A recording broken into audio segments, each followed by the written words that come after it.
mesa. Algumas pessoas perguntaram como é que a gente descobriu o Paim. Né? O Paim é diretor científico da FEBRAPS dessa gestão. E ele que esteve à frente do Congresso, e, inclusive foi o que trouxe a ideia do estranho ser o tema do Congresso. Né? O Congresso foi maravilhoso. O Congresso foi maravilhoso. Né? Então, agora a mesa vai ser sobre masoquismo, origem e destino, teoria e clínica. O Paim já se dedica a esse tema há muito tempo, tem inclusive um grupo de estudo em Porto Alegre sobre esse tema, não é isso, Paim? Então, vamos lá. Bom, pessoal, a gente vai seguir um pouco, eu acho, na mesma batida, um pouco menos metralhadora, como o Antônio me sugeriu. Né? É meio difícil. A análise não deu conta, mas a reanálise, quem sabe, né? Porque vou me empolgando e vou indo assim, né? Bom, e esse tema do masoquismo, eu estudo realmente há algum tempo, porque eu acho, entre vários fatores, ele é o texto, né, não só porque ele está em 24, mas ele é o texto, para mim, que vai consolidar toda a proporção freudiana sobre a pulsão de morte. Né? Eu acho que o texto de 20, claro que ele é fundamental, ele lança o conceito, o Freud abre, né, virada, etc., todos nós sabemos bastante sobre isso. Mas o conceito de pulsão de morte, que talvez sejam um pouco as discussões que eu e o Luiz Antônio tivemos antes, vamos seguir tendo, porque eu parto do pressuposto como é que Freud construiu o conceito de pulsão de morte. Né? Então, e para que, na minha leitura, evidentemente, e quando eu falo, eu sou um sujeito meio enfático, é só uma leitura e um jeito de ver os fatos. Existem várias formas de ver os mesmos fatos, né? Mas tem esse meu jeito enfático e tal, né? Então eu vou corroborando isso, e às vezes excessivamente, mas leio e abstraio isso. Bom, como é que o Freud, para construir o conceito de pulsão de morte, eu entendo que ele levou 10 anos. Né? Esse conceito nasce 19, 20, se nós quisermos, o estranho lança algumas coisas, mas de fato ele nasce de uma forma mais específica, no além do princípio do prazer, mas esse conceito ele vai ter que ser construído. Se nós ficarmos só com a pulsão de morte de 1920, que é uma possibilidade, é uma leitura e está posto no texto, nós vamos ficar com uma visão extremamente limitada do conceito.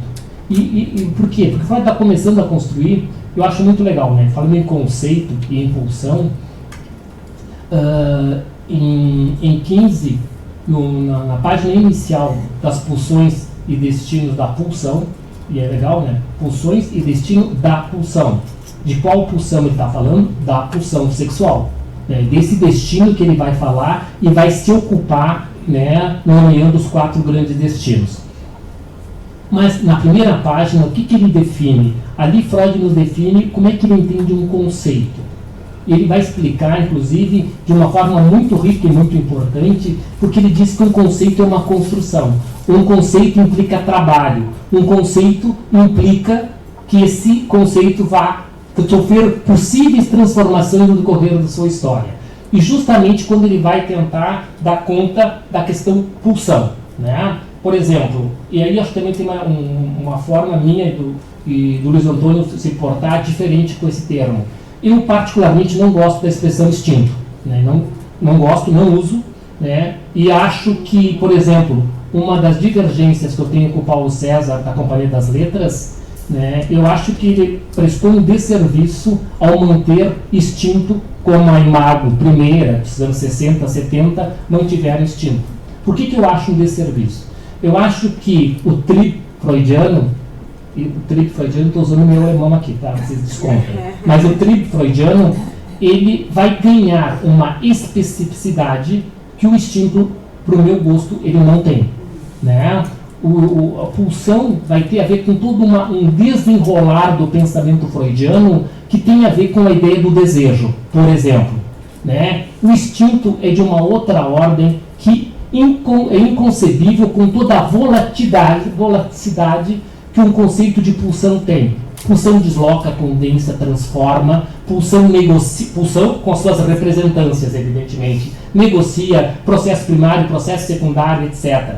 O instinto tem uma limitação que o conceito de trip, que eu entendo que compulsão, ele é uma espécie de um neologismo freudiano. O Freud inventa uma outra coisa que não tem a ver com o instinto da biologia. Claro que o Paulo César defende, talvez o Luiz Antônio com propriedade, que em alemão é essa a tradução. Porém, nós não podemos esquecer o uso que o Freud vai fazer dos conceitos, ou o uso que ele vai fazer das palavras. Né? O Freud vai poder falar de sexualidade. A sexualidade que o Freud vai falar não é a sexualidade do dicionário do Aurélio. A sexualidade dele é uma sexualidade infantil. E mais, a sexualidade constituindo o sujeito. Essa é a grande sacada freudiana em relação aos sexólogos da sua época. Falar em sexualidade infantil, eu sempre digo, não foi o Freud que inventou. O Averrock ele falava sobre ela, vários pensadores falavam. Mas o sujeito que vai dar ela lugar singular e de constituição é Freud. O Freud inventa o inconsciente em 1900 e em 1905 ele diz qual é o conteúdo do inconsciente, que é a sexualidade infantil. Né? É isso que nos habita. Inclusive, quando se discute várias sexualidades, eu diria, isso é um erro metapsicológico em psicanálise. Existe uma sexualidade, a sexualidade infantil. As formas de apresentação da sexualidade infantil, podemos falar em várias configurações, transexuais, homossexuais, heterossexuais, blá, blá. Temos uma infinidade de formas de apresentação. Mas eu, analista, quando recebo um sujeito, seja ele que identidade de gênero sexual ele tem, eu tenho que escutar o quê? A história desse sujeito. E a história desse sujeito é a história da sexualidade infantil. Se ele vai recalcar, se ele vai forcluir, se ele vai condensar, não sei. Qual o romance familiar desse sujeito é o que nós, analistas, devemos nos ocupar. Independente de quem é esse sujeito desde o conteúdo manifesto.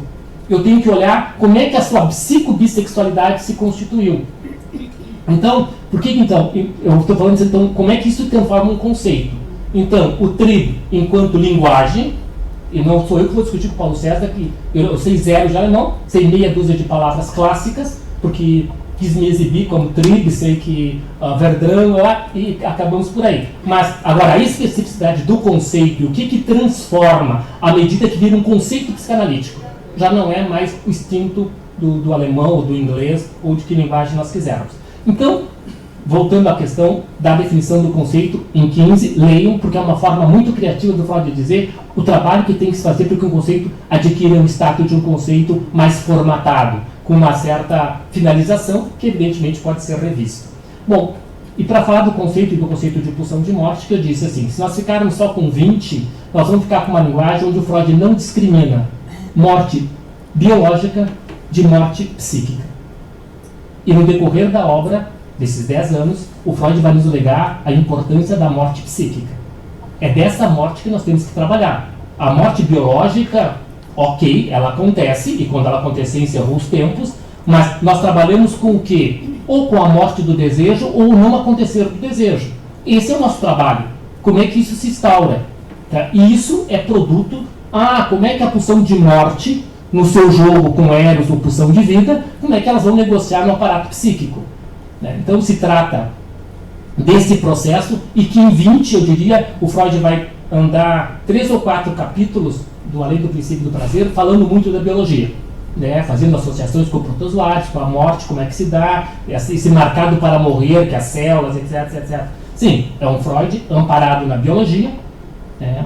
E diferente do Antônio, eu julgo que o Freud é um inconfidente.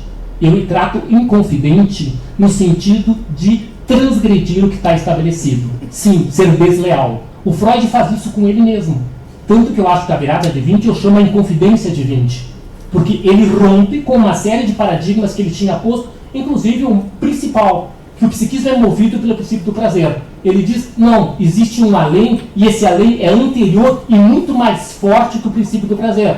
Ele vai dizer, o princípio do prazer é um tributário do princípio de Nirvana. Conceito que está lá no projeto, de constância, de Nirvana, ele retorna e diz, tem uma força maior e mais imperativa, e que essa força, ela é a origem do sujeito.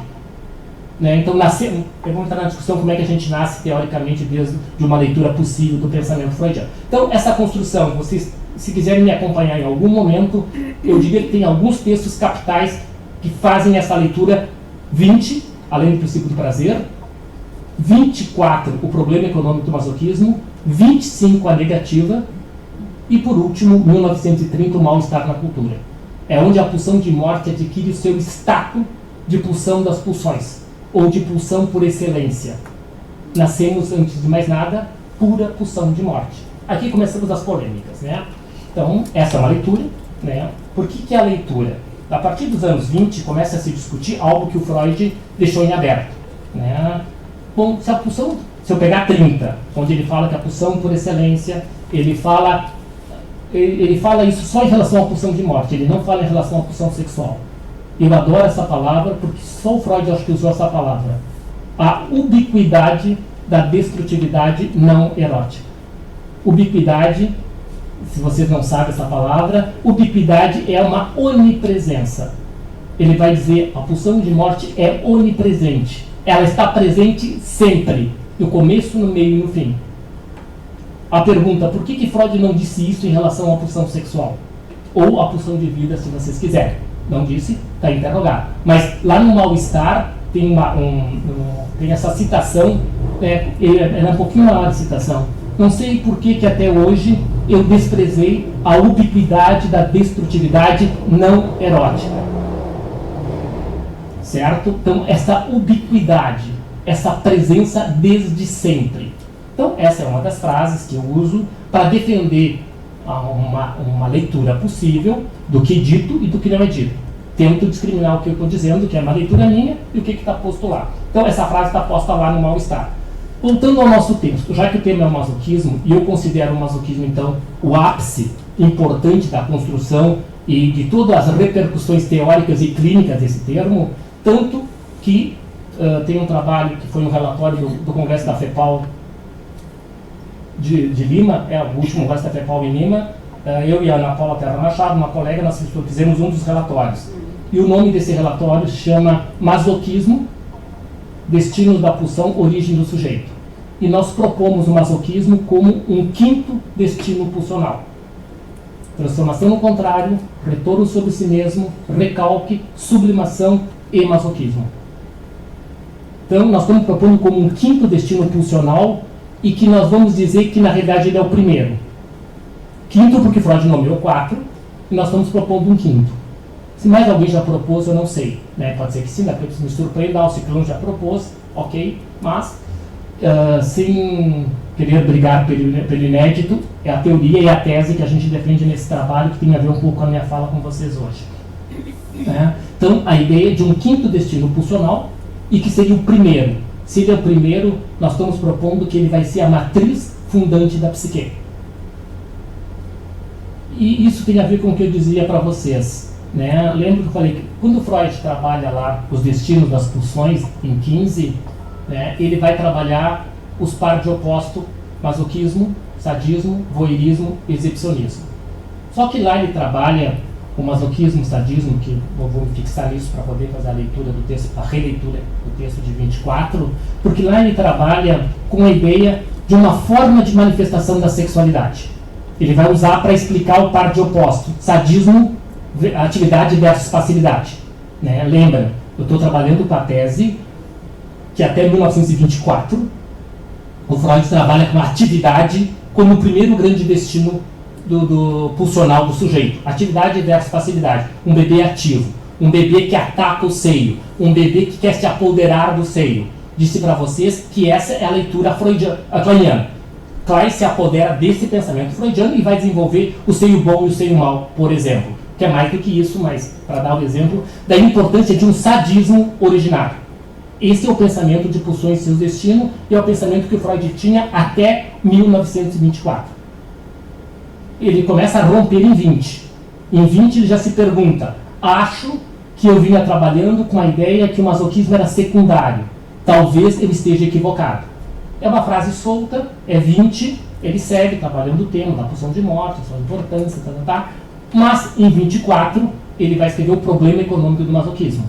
É um problema econômico porque é para justificar como é que essa história da dor, dando prazer, não dando prazer, já que no pensamento freudiano todo aumento de tensão, lembre, era desprazeroso, o que baixa a tensão é prazeroso, a questão do alívio, etc. Ele vai dizer que o masoquismo é um problema econômico.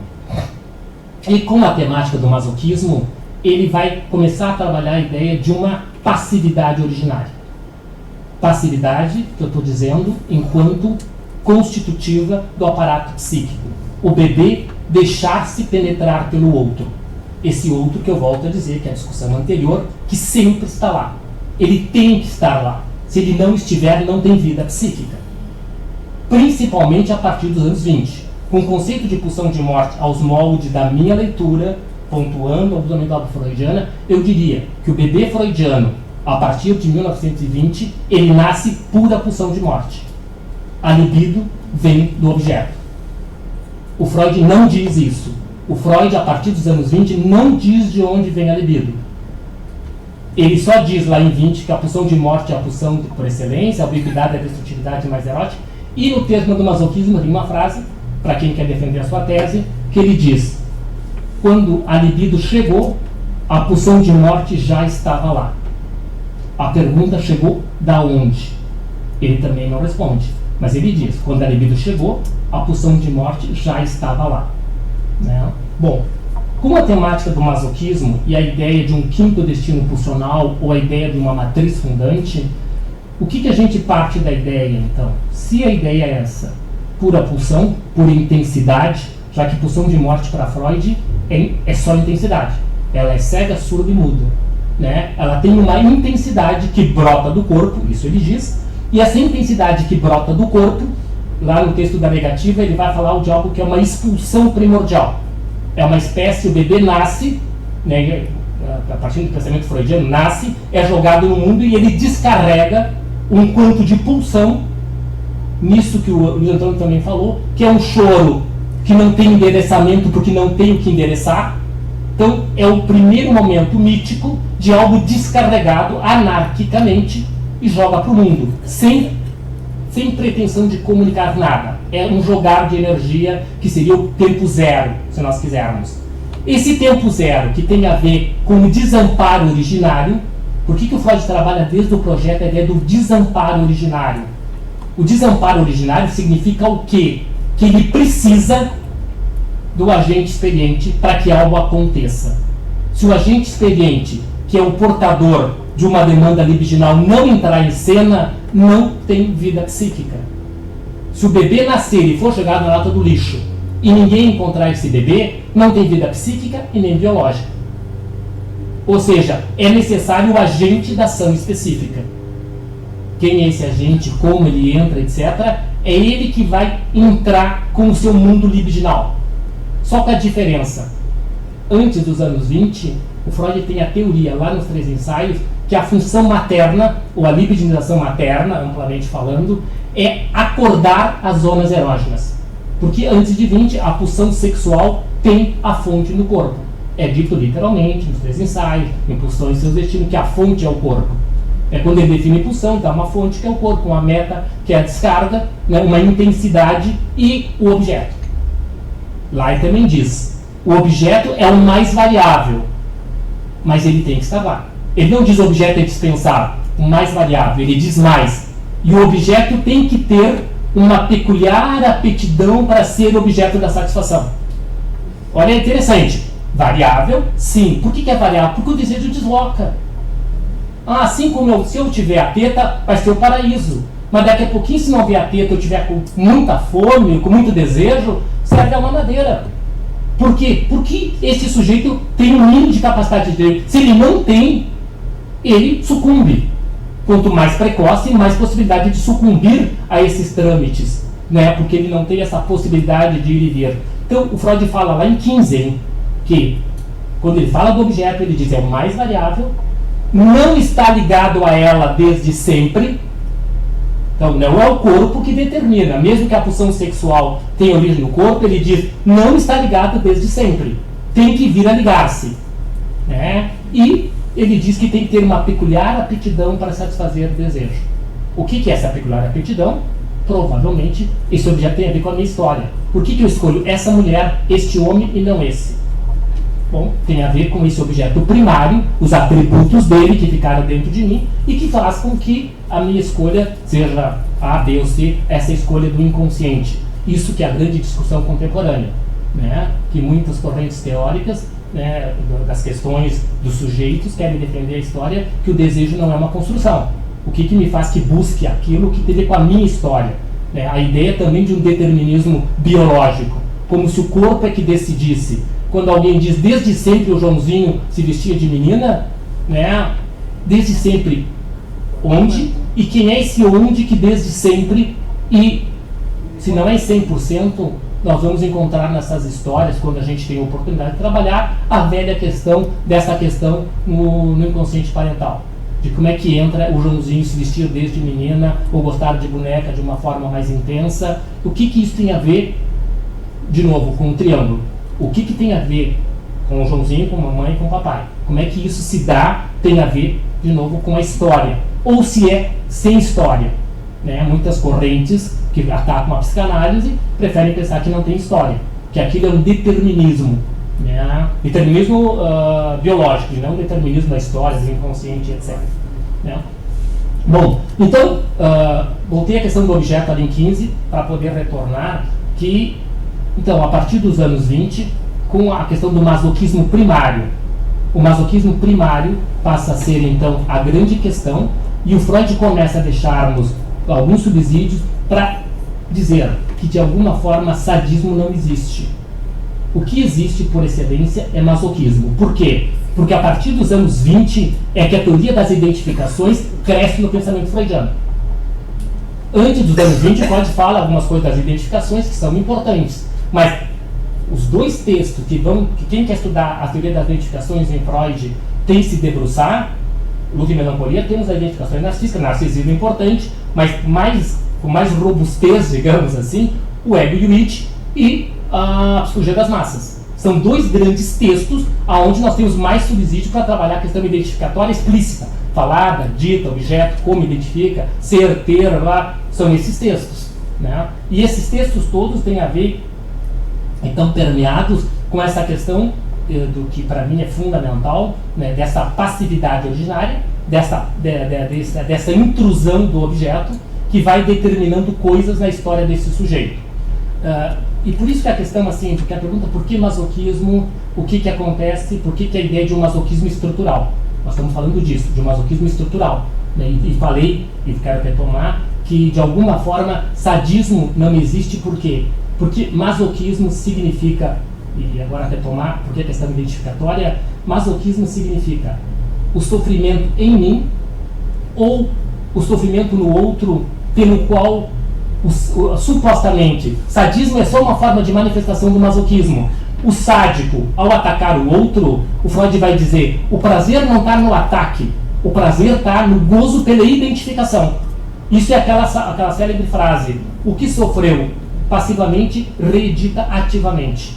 Então, o gozo do sádico é um gozo masoquista, porque o outro sofre uma dor que é minha, e é com essa dor que eu estou identificado. Por isso que eu digo, a teoria das identificações, ela cresce, ela se torna extremamente importante, e é imprescindível, falava com uma colega sobre algumas questões, é imprescindível para que a gente possa discutir qualquer coisa sobre as várias questões que nos habitam aí, nós retomarmos a teoria das identificações. Nós temos que nos apropriar mais da teoria das identificações, claro, no caso do pensamento freudiano, outros autores que vocês usem, psicanalíticos, para que a gente possa, a partir essa é a matriz. O que somos são as identificações. O que escolhemos como objeto amoroso ou não, isso é um segundo tempo. O primeiro tempo é como nos constituímos. Né? Mais do que eu discutir, e o Freud diz lá num caso de homossexualidade feminina em 20, o Freud diz uma coisa extremamente importante. Os analistas têm se ocupado mais da escolha de objeto do que do caráter. Caráter entende-se a estrutura do sujeito, como se estrutura e escolha de objeto fosse sinônimo. Não, estrutura é uma coisa, escolha de objeto é isso. Eu vou ter um homossexual, pode ser neurótico, pode ser psicótico ou pode ser perverso. Perverso no sentido de estrutura. Né? Eu posso ter um neurótico assim, eu posso ter um heterossexual que pode ser neurótico, psicótico ou perverso. Então, escolha de objeto está implicado, mas ela não é determinante. Ela é um dos componentes que estão envolvidos na estrutura psíquica de cada um de nós. O equívoco que nós fazíamos é olhar a escolha e a partir da escolha decidirmos a estrutura. E não que a escolha é um dos elementos para pensar a estrutura de um sujeito. Se o sujeito é heterossexual, não me diz nada. O sujeito é heterossexual, bem. Se o sujeito é homossexual, também não me diz nada. Se o sujeito é um transexual, não sei se esse transexual é uma transexual mulher que gosta de homem ou se gosta de mulher. Eu não sei. Eu saber na hora que ele me disser. Eu posso ter uma transexual mulher que gosta de mulher. Ah, isso é muito louco? Não sei. Se um heterossexual pode fazer isso, aquilo, por que o transexual não pode fazer sem ser psicótico? Pode até que ele seja. Eu não sei. Pode ser que eu descubra na história daquele sujeito que sim, tem um grau complexo disso. Então, porque isso é manifestação. Antes eu vou ter que olhar a partir da história desse sujeito como ele se constituiu. Ah, a partir dessa constituição, vou ter uma porrada de transexuais psicóticos. E vou ter uma porrada de transexuais, por exemplo, neuróticos. Né? Agora, como, de que jeito, de que forma... Isso é a riqueza da clínica, né? Assim como a gente levou muito tempo, né, nós mais velhos ainda, né, nós ficamos muito presos no fenômeno e não na vida psíquica. Né? Nós podemos ter casais heterossexuais desde o fenômeno e homossexuais desde a vida psíquica. Correto? Hoje a gente consegue falar com isso com muito mais propriedade. Alguns anos atrás, não nos ocorria que aquele casal funciona como se fosse, desde o fenômeno, um homem e uma mulher, então é heterossexual, desde a vida psíquica, podemos chamar de libido homossexual ou libido narcísica, que é uma das contribuições que o Freud traz lá no texto do narcisismo, que ele fala libido homossexual, entenda-se libido narcísica, sem diferenças. Assim como a libido heterossexual implica diferenças. No narcisismo ele faz isso, isso é importante porque dá uma dinâmica psíquica que ajuda os analistas a se desprenderem do fenômeno externo. Desprender não significa negar. Desprender significa ir e vir. Toda vez que a nossa escuta estiver presa a um fragmento, eu dizer, estamos fodidos, estamos ferrados. Né? Porque vamos estar com uma escuta viciada e contaminado naquilo que o Freud diz, vamos deixar o inconsciente enxergar. Mas para o inconsciente enxergar, nós precisamos deixá-lo, né, flutuante. A famosa atenção flutuante é uma tentativa do que a gente possa enxergar aquilo que o pré-consciente com certeza tenta borrar, inclusive no analista. No nosso caso, que nos interessa. Bom, então, retomando a questão, por que eu digo que entende, por excelência, em termos de identificatório, o que existe é o masoquismo em mim ou em ti. E é esse jogo entre mim e ti, eu e o outro, que claro que vai aparecer o sadismo, mas eu queria que vocês entendessem o sadismo como forma de comunicação do masoquismo. Então ele é uma forma de apresentação. O que me interessa em termos psíquico da dupla é como é que aquela dupla vai interagir com a questão masoquista. Seja o casal, seja analista, os seus analisandos, né? Seja a própria relação do superego com o eu. Que todos nós dizemos que o superego é sádico. Mas o superego sádico alberga o que dentro de si? Para Freud, ele alberga o que? O masoquismo moral. E o masoquismo moral, ele é produto da resolução também da questão edípica. Então, masoquismo moral dentro do superego, dentro é uma tentativa plástica, né? Ou seja, quando ele vai tratar o eu, o masoquismo dentro. Quando ele ataca o eu, ele faz o que eu vou chamar de sadismo. Mas o que o superego está gozando no sentido patológico, é o sofrimento que o eu está vivendo, que ele já viveu nas origens. Por quê? Porque o superego carrega algo sofisticado, que é a resolução do Édipo, mas as identificações primárias. E as identificações primárias, de novo, têm a ver com a força parental. E o quanto foram mais ou menos tanática nesse processo de elaboração. Que na hora que vai tratar o eu, né, com seu masoquismo feminino, digamos assim, enquanto passividade, né, masoquismo não enquanto gênero, né, de que forma ele trata. Bom, quando a gente propôs, então, como um quinto destino pulsional, então partindo do pressuposto desse sujeito que nasce pura pulsão de morte e que a libido vem do objeto. A pulsão sexual ou a pulsão de vida, se vocês quiserem, que é um outro complicador freudiano. Por que é um complicador freudiano quando Freud resolveu chamar de pulsão de vida e não só pulsão sexual? Porque eu, particularmente, não gosto de pulsão de vida. Eu prefiro, e quando escrevo, a não ser por ato falho de alguma outra coisa, eu prefiro da pulsão sexual, ou eros, se vocês preferirem, né? Porque o que nos interessa na pulsão de vida é, por excelência, a pulsão sexual. Né? Freud vai dizer que ela alberga a pulsão sexual e o autoconservativo. Né? Ok, mas o que nos interessa, com o que vamos trabalhar, é com a libido. Tanto que no texto do masoquismo ele vai dizer que a tarefa de domar a força indomável da pulsão de morte é da libido. A libido cabe domesticar, segurar, torná-la mais civilizada, a força disruptiva da pulsão de morte. É uma tarefa da libido. Ou seja, se o sujeito, então, na minha concepção, nasce por a pulsão de morte, a libido vem do objeto, e nesse encontro entre a pulsão de morte e a libido se forma o masoquismo primário. Esse é o primeiro intrincamento pulsional. Isso que nós chamamos de matriz fundante. Isso que nós chamamos o primeiro grande destino pulsional. Que depois vai surgir a transformação no contrário, o retorno sobre si mesmo, o recalque e a sublimação. É todo um processo que instaura e coloca esse lugar do masoquismo estruturando o psiquismo. Evidentemente, tem vários autores que vão trabalhar isso. Um clássico, que o pessoal que gosta do tema dos pós-freudianos, é o Beno Rosenberg. Ele tem todo um livro sobre o masoquismo, importante, significativo. Né? É ele que trouxe, pela primeira vez, a ideia de um masoquismo protetor. Não só o masoquismo patológico. Né? Em Freud tinha uma questão do masoquismo ser um problema, ele vai dizer, porque o masoquismo tem a ver com a destrutividade, etc. Mas, no próprio texto freudiano, fica em aberto. E mais, o Freud tem que respeitar a sua máxima. Nada pode ser só patológico. Nada em Freud. Lembrem que o Freud foi o cara que criou uma ciência que tinha a meta de juntar normalidade e patologia. Ele disse assim, não, nós somos todos farinha da mesma massa. Nós vamos nos discriminando num processo, mas somos todo, ser humano é isso. Então, a própria sublimação, que é um grande conceito freudiano, que muitas vezes nós colocamos ela como sofisticada, nós temos excesso do processo sublimatório. E excesso do processo sublimatório significa abrir mão do quê? O sujeito sublima muito, ele abre mão da pulsão sexual. Freud, ele é o exemplo próprio, até que prova o contrário, de um sujeito que sublimou numa obra fantástica. Né? Nós não vamos viver o suficiente, mesmo os apaixonados como eu, Antônio, que lemos Freud, eu poderia dizer que leio todo dia dentro do possível, e estou há alguns anos com uma tarefa de ler aquilo que eu nunca li.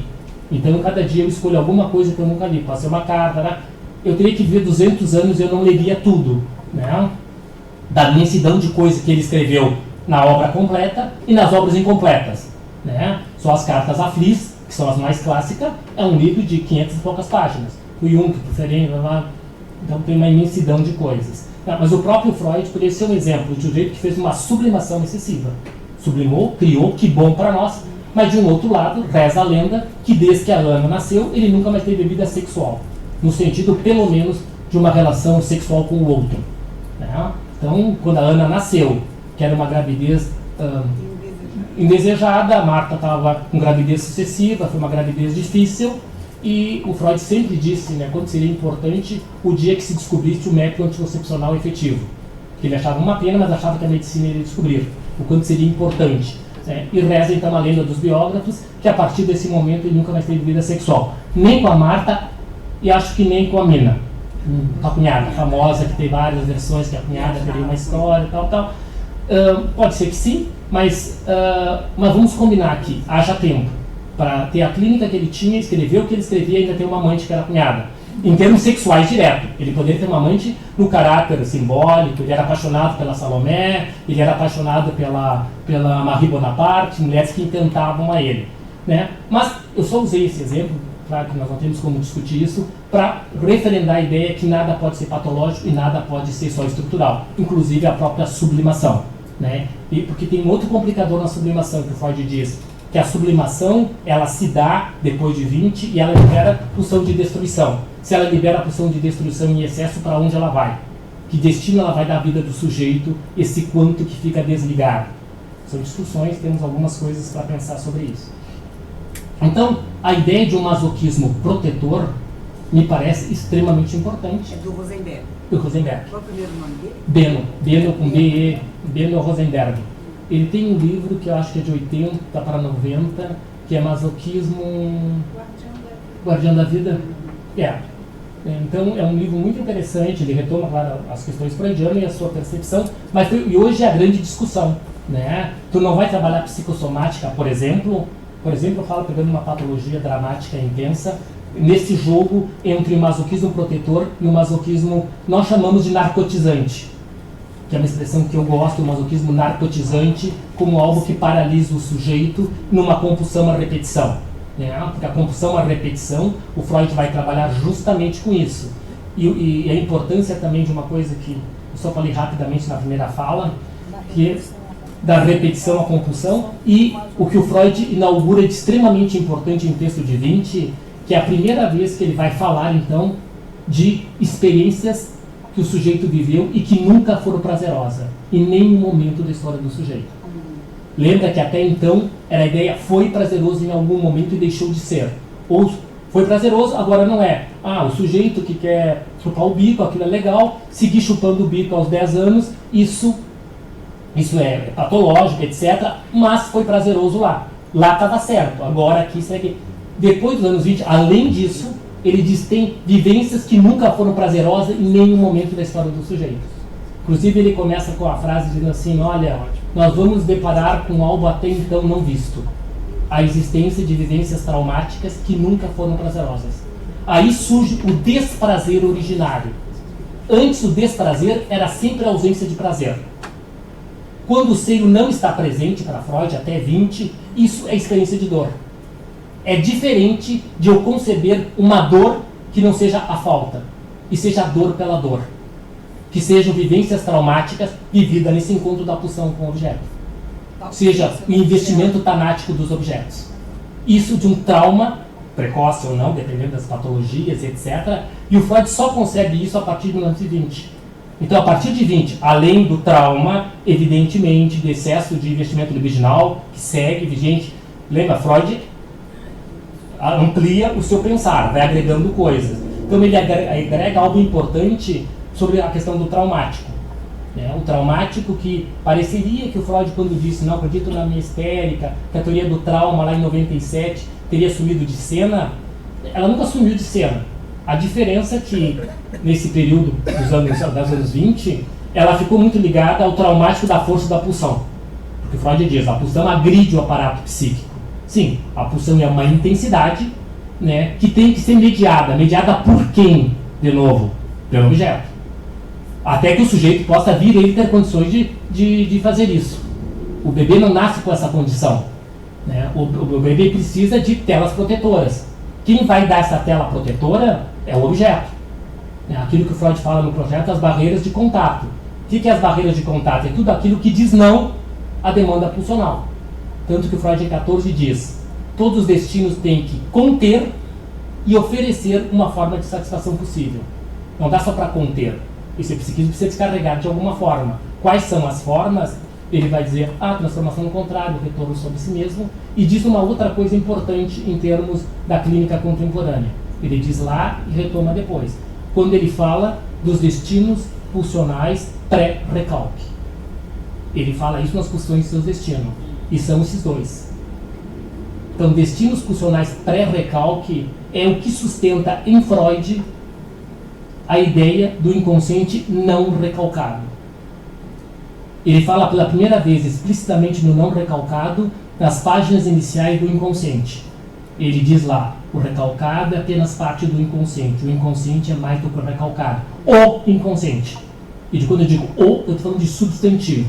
Se é substantivo, remete a um lugar e a uma tópica, não é adjetivo. Quando ele vai escrever o ego e o id, ele retoma esse conceito. Por que ele retoma? Porque ele retoma quando ele fala que o eu tem uma parte tão inconsciente quanto o recalcado. Ele não está falando só do consciente e não consciente como qualidade. É porque o eu tem uma parte tão inconsciente quanto o recalcado que toda a dinâmica psíquica freudiana, depois de 20, o eu ganha uma relevância extremamente importante. Mas não o eu da psicologia do ego. Não o eu para vive de conflito. Não, o eu inconsciente. É desse eu inconsciente que em 38 ele escreve a cisão do ego do processo de defesa. Entre outras coisas, ele vai escrever para falar do quê? Da Verleumdung, da desmentida ou da renegação. Com o seu caráter estrutural também. Ele vai dizer no esboço depois, olha, isso aqui que faz lá na psicose, que ele não discrimina bem se é da psicose, na perversão, ele diz, isso acontece em todos nós. Tanto que ele diz mais lá em 23, falando do desmentido, do renegado, várias traduções. Ele diz, por exemplo, que a primeira vez que ele fala é em 23, é muito legal, porque ele está falando na organização genital infantil, uma interpolação na teoria da sexualidade. É porque a primeira vez que ele vai falar da fase fálica, até 23 a fase fálica não existia. Existia a oral, anal e a genital. A fase fálica vai ser interpolada em 23. E a fase fálica é a primeira vez que ele vai dizer que toda criança desmente as diferenças anatômicas entre os sexos quando elas se confrontam. Ela desmente e retorna. Isso é o que depois os pós-freudianos vão trabalhar muito mais, que é a famosa desmentida estruturante. Mas o Freud já diz ali, toda criança renega, desmente as diferenças anatômicas. E funciona como se não existisse.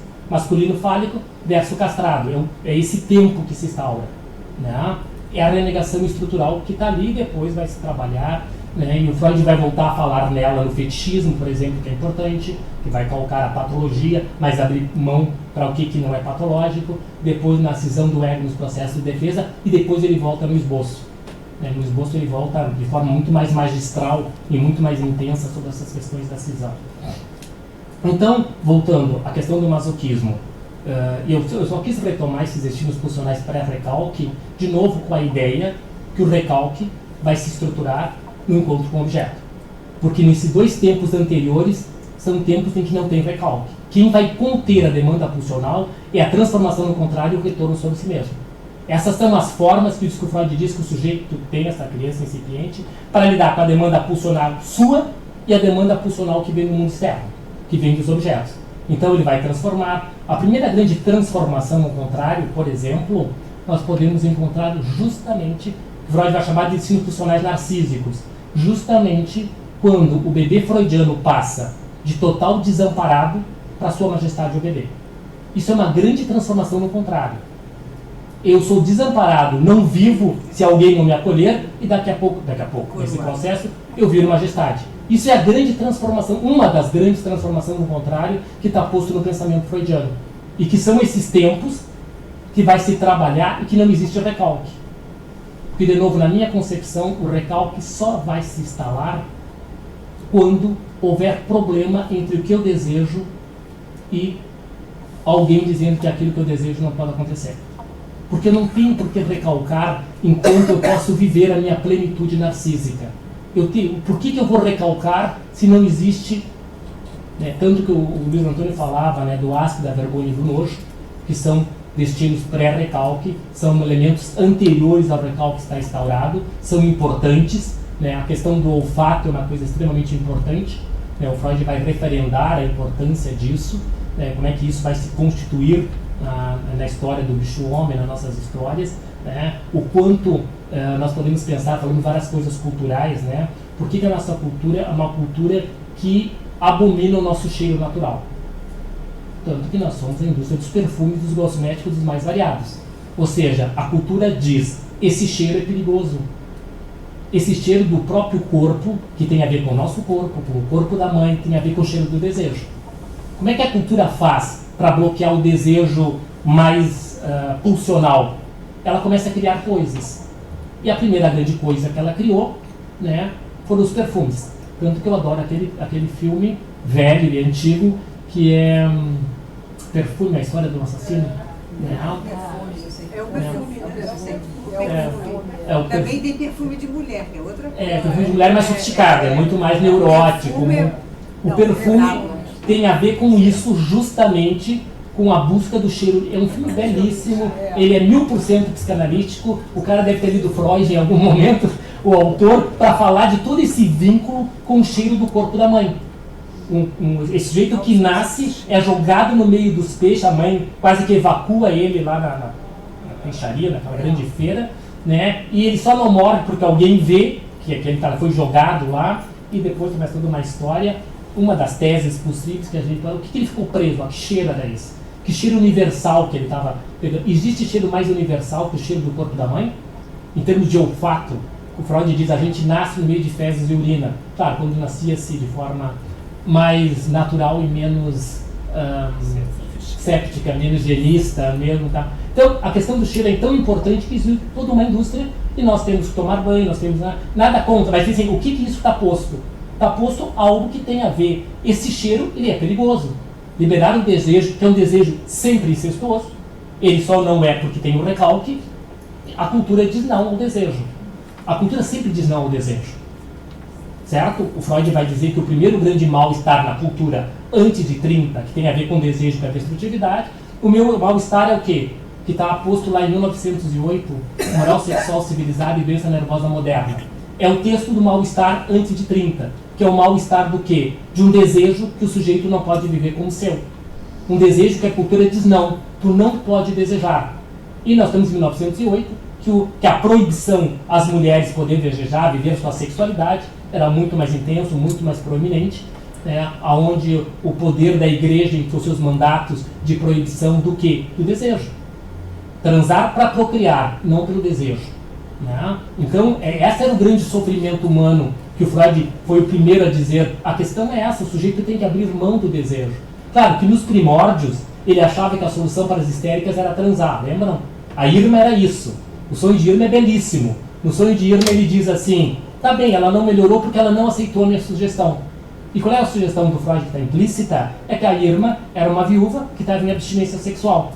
E o Freud tinha uma ideia, naquele momento, nós estamos lá em 1892, 95, né? O que tinha a ideia? Que transar resolvia. Isso é o que os sexólogos pensam. Se alguém está com problema sexual para transar, tá lá, procura um sexólogo, ele vai dizer como transar. Nós, analistas, não vamos ocupar dessa questão, nós vamos ocupar o que tem na história infantil desse sujeito que não pode ter prazer sexual, não pode ter encontro amoroso, blá, blá, blá. O que acontece? O sexual vai propor um jeito, e ok, acho que está bem, tem pessoas que precisam disso, mas se tu quer poder dar conta disso, é de uma outra história que não a história do ato em si, da famosa sexualidade adulta. Então, esses são os parâmetros do que era o mal-estar ali, até os anos 20, e depois o mal-estar tem a ver com isso, mas tem o mal-estar a ver com a destrutividade humana, que é justamente isso, quando Freud vai pôr mais do que nunca a ideia do mal radical. Somos seres destrutivos antes de mais nada. Vir a ser construtivo é trabalho de quem? Trabalho do psiquismo. Quanto menos trabalho psíquico, mais destrutividade, em mim ou no outro. É a questão do masoquismo. Nós somos autodestrutivos. Se a gente vai poder, o Freud vai dizer que a cada fase de desenvolvimento da libido, mais vai se agregando libido, trabalhando nessa questão. Então ele diz que o masoquismo está presente em todas as fases da libido, com a diferença que ele vai se tornando mais erógeno. Se ele se torna mais erógeno, ele tem mais recurso de negociação, que é justamente, então, a partir dos anos 20, e o Green também diz isso, começa-se um jogo interessante entre masoquismo e narcisismo. Nesse jogo, por que entre masoquismo e narcisismo? Em algum momento se pergunta assim, quem é contra quem protege quem? E talvez a resposta, uma das respostas possíveis, que é um jogo comitante independente. Porque existe o masoquismo que o narcisismo não colaba, não fusiona plenamente, porque tem uma força que se antepõe, e é porque existe o narcisismo que o masoquismo se torna erógeno. Ao se tornar erógeno, ele tem capacidade de negociação, ele tem capacidade de transformação. Então, masoquismo e narcisismo vão andar num jogo de gangorra, daí, de aumentos ou diminuição, de acordo com o processo. Podemos pensar o processo analítico, podemos pensar o processo da vida cotidiana. Mas, assim, a importância que eu acho que é fundamental para esse tema, além do aspecto patológico, é nós revetarmos o aspecto estrutural, o aspecto necessário e o que o masoquismo é protetor. Se nós concordarmos que a experiência de dor, ela faz pensar, e a experiência de dor, o que é que não uma questão masoquista? Ser analista requer uma capacidade de lidar com o seu masoquismo, no mínimo mediana. Porque ninguém nos procura porque está bem. Certo? Bem no sentido genuíno. Se estivesse bem, todo mundo nos procura no momento em que ocorre um desequilíbrio na homeostase narcísica. Nós nos organizamos psiquicamente e tentamos manter um equilíbrio narcísico. Certo? Quando esse equilíbrio, de alguma forma, entra em choque, Que é a velha pergunta, por que esse sujeito me procurou agora? Ah, estou com o teu nome faz 10 anos, ou estou com o teu nome há uma semana. O que acontece naquele momento? O que desorganizou? Pode nos interessar, o que desorganizou pode ser ter caído no chão do banheiro. Pode ter, o que é essa espécie de resto diurno? Ele é importante por quê? Porque significa que algo na vida psíquica desse sujeito saiu dos trilhos. E ao sair, deu trabalho. Então, isso é o masoquismo protetor. Porque deu dor, ele ouviu a sua dor, que é diferente do psicossomático. O psicossomático padece de um masoquismo tanático, ou narcotizante. Porque o psicossomático jamais, um psicossomático clássico, procura o analista por si mesmo. Ele sempre, na grande maioria das vezes, ele procura por quê? Na minha experiência, às vezes, que eu percebi foi do clínico. Ou do gastro, ou do clínico, ou alguém da família disse, tu tem que procurar um analista por isso. Então, ele vem, nas primeiras vezes, depois da decisão realmente da dupla, porque alguém diz que ele tem que vir. Porque o que falta nas nossas teorias para o psicossomático? Não é justamente uma ideia de conflito, conflito psíquico. Né? A gente diz que esse conflito está no corpo. Se tivesse psíquico, é o cara que nos procura, ele tem sempre um nível de conflito. Inclusive, tratar o psicossomático é permitir que ele é conflito psíquico. Porque se esse conflito não se tornar psíquico, o corpo vai seguir pagando. Então, é desse masoquismo que é o masoquismo estrutural. Esse é o masoquismo que nós, analistas, temos, esperamos trabalhado, né, para poder receber esse outro. Porque se nós não tivéssemos isso, o que faz que a gente escolha como profissão ouvir o sofrimento alheio sempre? E até quando esse sujeito puder elaborar os seus sofrimentos, ele vai embora. Que bom, né? Ele não veio para ficar conosco a vida inteira, mesmo que alguns analistas pensem que sim. Né? Que a análise, como diz Freud, ela tem um tempo. Qual é o tempo? Não é o tempo cronológico, né? Mas qual é o tempo? Né? E nós sabemos que muitas vezes algumas análises vão se arrastando o tempo afora e vamos discutir por necessidade de quem? Que, de novo, o Freud diz uma frase muito bonita, que eu pretendo falar dela amanhã, que ele diz lá no esboço de psicanálise. Ele diz assim que os analistas não devem ser professor, nem modelo, nem ideal, nem criar homens à sua imagem. Nem Deus, né? Nem Deus. Ou seja, não seguir suas inclinações. O analista tem que estar claro, evidentemente, várias vezes nós rompemos com isso, mas não podemos perder o parâmetro. Né? O parâmetro é muito mais importante. Ser abstinente é muito difícil, mas o problema é quando eu perder o parâmetro, que a abstinência ela é fundamental no exercício da função analítica. Bom, vamos nos perder e muitas vezes vamos fazer... Ele próprio perdeu. Sim, temos exemplos clássicos, os clássicos exemplos dele, mas ele pagou um preço por isso e todo analista paga um preço nesse processo. Né? Então, essa é a temática do masoquismo e esse masoquismo estrutural, né, que nos permite receber esse outro, poder trabalhar isso, né, e permitir que esse outro possa avançar, né, para um masoquismo mais estrutural. Porque nós conhecemos mais, trabalhamos mais a questão do masoquismo patológico, do masoquismo narcotizante, do masoquismo que leva à morte psíquica.